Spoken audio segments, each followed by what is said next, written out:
I'm just starting with a brief sigh and pause because what did I say 2 days ago? You can't really trust the Knicks. You can't really trust them. My hair's a little fucked up. You can't really trust the Knicks. You can't. It's only one game. It's only one game. But you can't really trust the Knicks, y'all. You can't.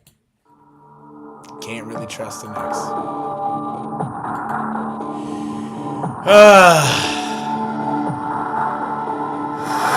It's only one game. It's only one game. Celtics are now down 3-2, and it's back to New York on Friday. Welcome everybody to another edition of What the Hell is Happening in Sports. It's your boy Nero.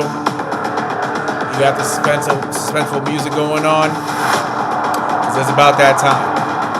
It's about that time to let some shit off my chest. So I told y'all. Knicks fans are talking all that shit. But when it comes to the pressure situations, the Knicks ain't proven yet. The Knicks ain't proven yet. Them Knicks ain't proven yet. I'll tell you that.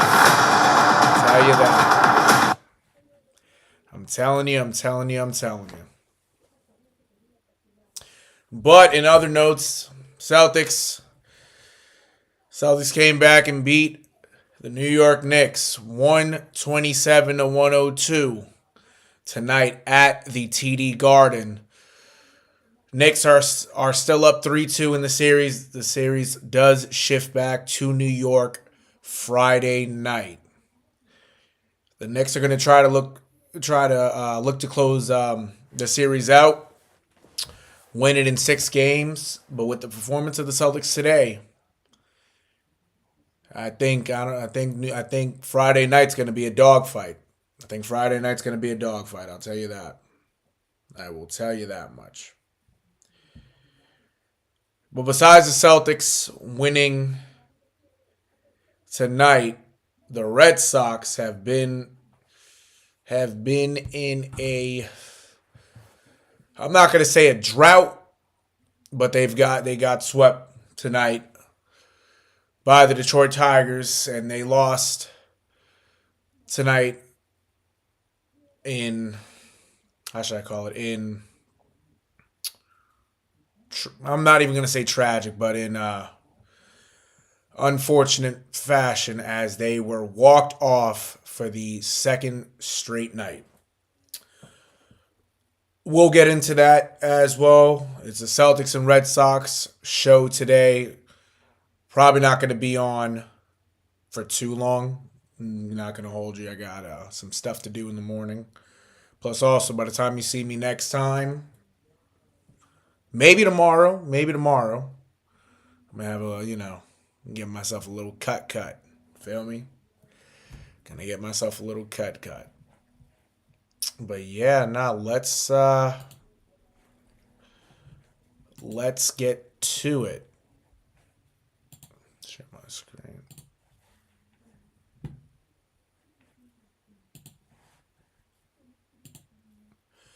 All right. I don't know if I could show the highlights right now, because I don't want to get flagged, because you know how that be when it comes to my streams. But again, 127-102 Celtics. In a game where Jayson Tatum sadly cannot participate and won't be participating for the rest of this series, as well as possibly all of next year, in a, I want to call it in a heartfelt game where your leader, your best player is not there. You're his, one of the brothers for the team, because it's all a brotherhood. Everybody else has to step up and play for your brother, especially what he went through, tearing his Achilles, riveting in pain on the court. writhing in pain, I should say, on the court. And everybody has to get to it. So, to start out, Derek White, points wise, was the lead. I usually start off with the losing team, but I'm not. I don't give a fuck about them sorry ass Knicks. I'm gonna just go down to the Celtics. Derek White, 34 points tonight. Shot 9 of 16 from the field, 7 of 13 from 3, 9 of 11 from the free throw line. Should have been 11 for 11 from the line, not going to lie. 3 rebounds, 2 assists, and 3 blocks. 3 blocks. That's why, that's defensive player.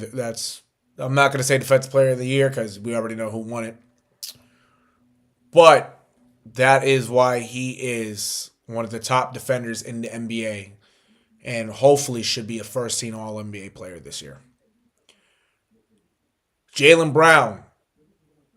He had a great all-around game today. This is the guy that needs to be the man now. He doesn't have to. He may score the most points. He might not have to score all the points, but he has to do it on both ends of the court.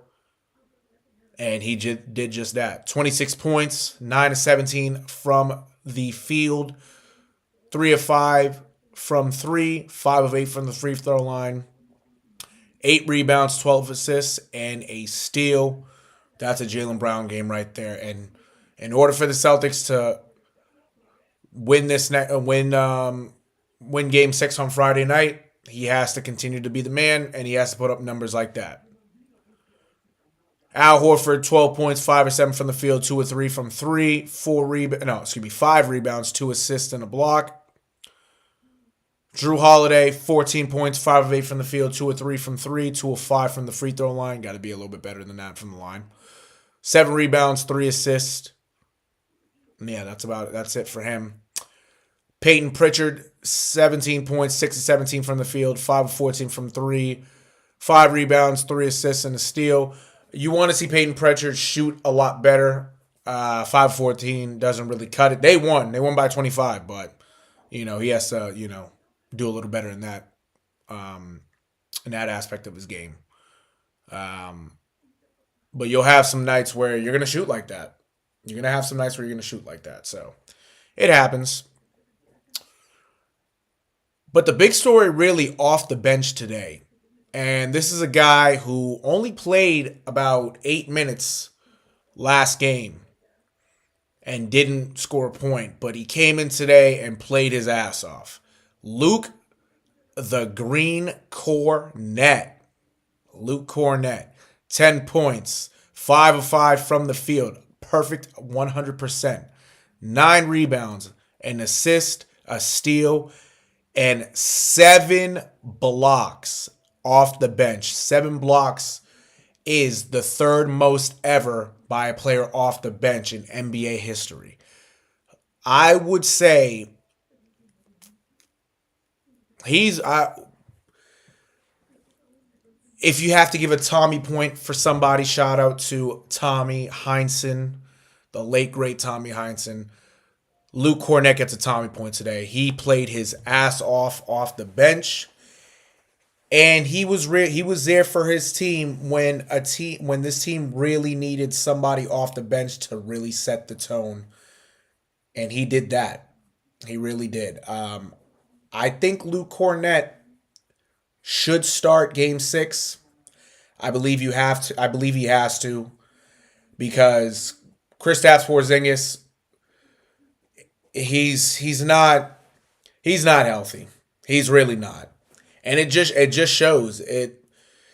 It's tough to watch because this is a guy, when healthy, is dominant, and on this team right here, he knows his role and he dominates every aspect of the game in terms of being able to score in the low post, can hit the three, is also good in the mid-range area.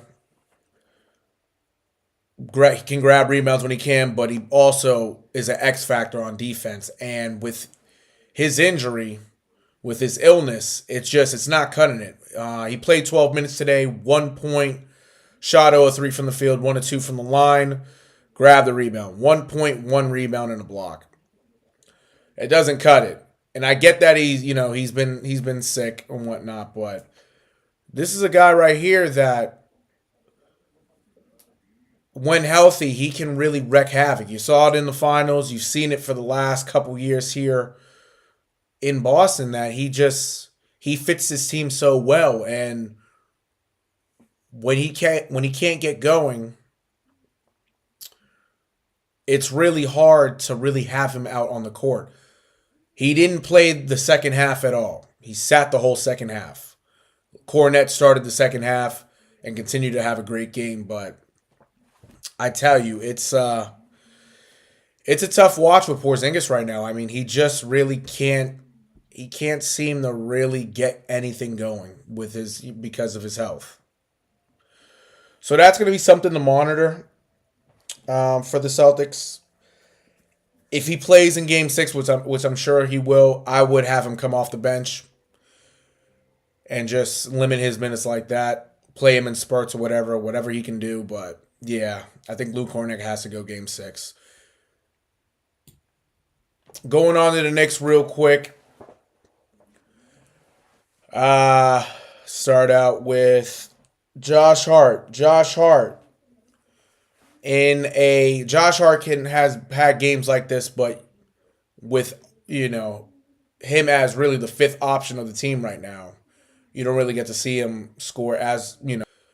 But Josh Hart did have 24 points, shot 7-15 from the field, 5 of 9 from 3, 5 of 6 from the free throw line, 7 rebounds, 2 assists. He on his own right had a great game. Jalen Brunson, 22 points, 7 of 17 from the field, 1 of 4 from 3, 7 of 9 from the free throw line, 1 rebound, 6 assists.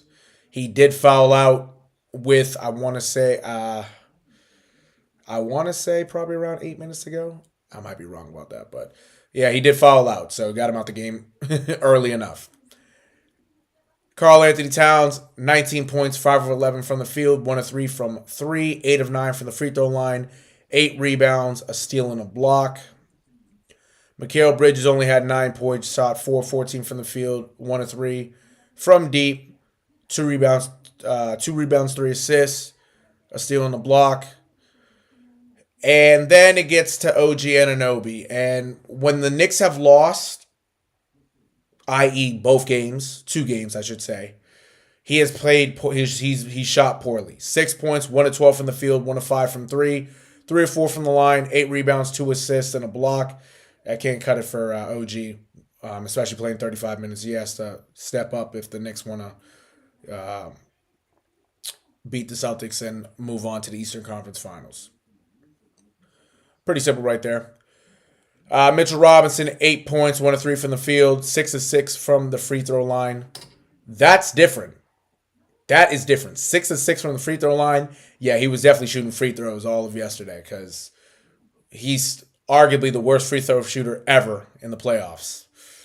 So that's different. 13 rebounds, 2 steals and a block. Yeah, typical Mitchell Robinson game. And then off the bench, because he had a 3 in garbage time, but Miles McBride, 11 points, 3 of 8 from the field, 3 of 6 from 3, 2 of 2 from the line, 3 assists. Yeah, that's about it. So, yeah, that's those are your stats for Celtics and Knicks. Game 6 is on Friday, like I said, just had to make sure.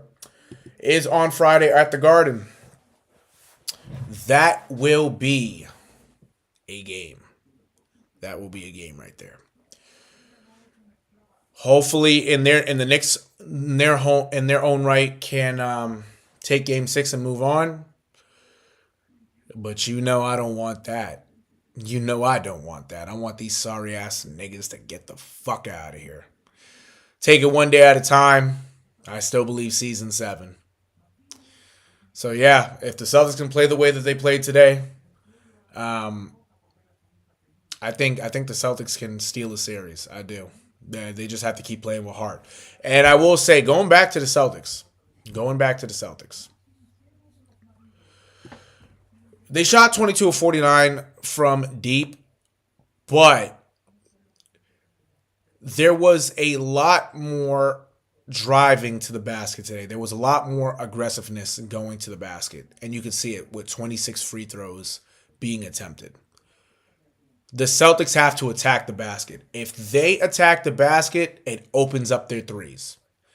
When they don't attack the basket, you know that they're going to try to, shoot threes, shoot mid-rangers, so on and so forth. But if they can keep driving to the basket, just like the way they did tonight, I should say, I think the Celtics have a shot to steal one. I really do. To steal another one, I should say, and get it back to Game 7 in Boston.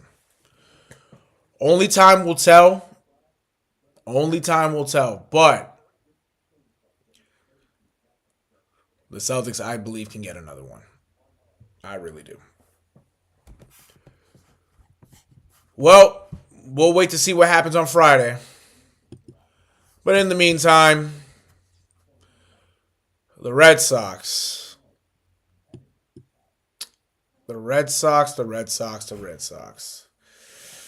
They are in a tough spot because now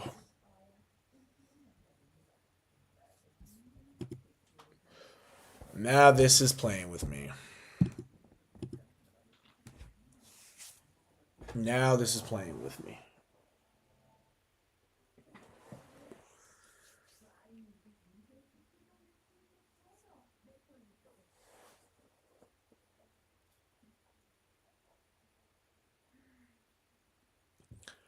Patiently waiting. There you go. Finally. All right. As you can see, the Sox ended up losing 6-5. Roldis Chapman took the loss today. It was tied in the ninth inning. He gave up a run. A good tie going into the ninth inning. He gave up a run in the ninth. But yeah, it sucks because this team is so talented. I'm not going to say so talented, but so talented, but they have talent. They really do. They really have talent. And for them to be going out like this it's tough. It's tough. But anywho, Rafael Devers and Alex Bregman had multiple hits. Devers with 2, Alex Bregman with 3. Duran, Devers, and Bregman all had RBIs. Rob Refsnyder had a sacrifice fly in the first inning. And got an RBI off that. Nick Sogard had a hit. Carlos Narvaez added a couple hits. Also drew a walk as well. Bregman also drew a walk as well. I'm gonna go in that Omar Narvaez, that's his cousin. Carlos Narvaez in a second.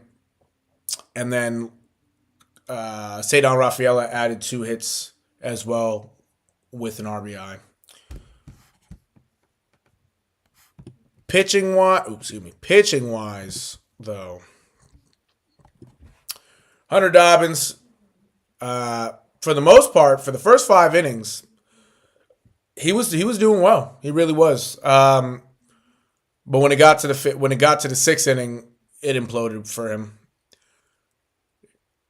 In 9 hits, 5 runs, and struck out 4, but did give up a home run. No walks, which is very impressive. But Justin Wilson, Liam Hendricks, and Justin Slayton all pitched a scoreless inning. Out of the bullpen, with Hendricks and Slayton each having a strikeout. Again, damn. Last year's Cy Young Award winner, Tariq, hits and a strikeout. So, yeah, that's it for the Sox right there. But I'm going to actually go on Twitter to show y'all